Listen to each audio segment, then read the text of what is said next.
Hi, this is Taylor Libinati, and today I'm going to show you how to draw Frosty the Snowman. So Frosty's basic shape is going to be three circles, one on top of the other.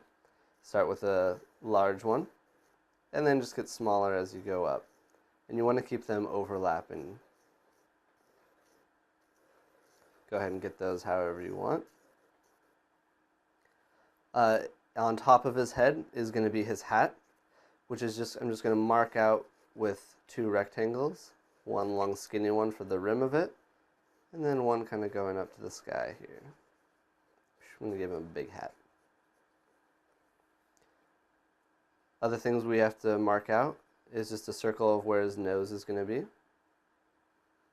his two eyes, and a general line for his mouth. So now that we have the basic shape lined out, we can go ahead and start pinpointing these different shapes. To show the snowy texture, I'm going to go ahead and just give wavy lines for the circle of his head. And at any point where these two circles meet, you can kind of stop the typical circle shape and just kind of make a rough edge of where that snow is colliding. I'm just going to continue this circle here, down, and have it kind of collide here. Give it some roughness. And just follow these circles that I had laid out. And at the bottom, I'm just going to have some ground here. Okay, so there's our basic circle shapes. Now we can start refining his hat. To do that, I'm just going to continue this square, give it some rounded edges. Darken that line. There's the rim of his hat. I'm going to have it come back and kind of be tilted off to the side a little bit. There we go. Erase the guidelines from before. Now I'm going to map out this nose, which is going to be a carrot in my case.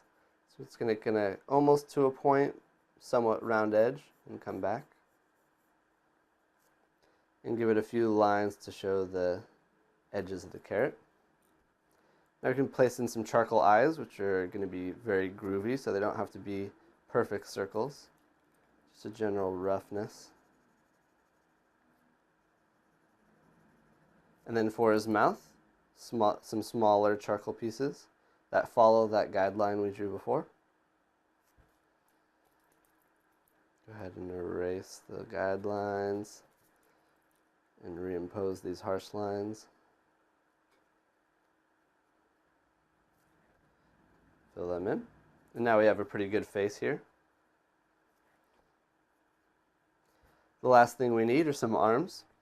Because Frosty the Snowman has stick arms, these shapes can really be whatever you want. They can be jagged or broken, but typically would come off into some finger-like shapes here. And just follow the line back. Do so on the other side too. Give him some fingers here. And voila, we have Frosty the Snowman. This is Taylor Libinati, and this has been How to Draw Frosty the Snowman.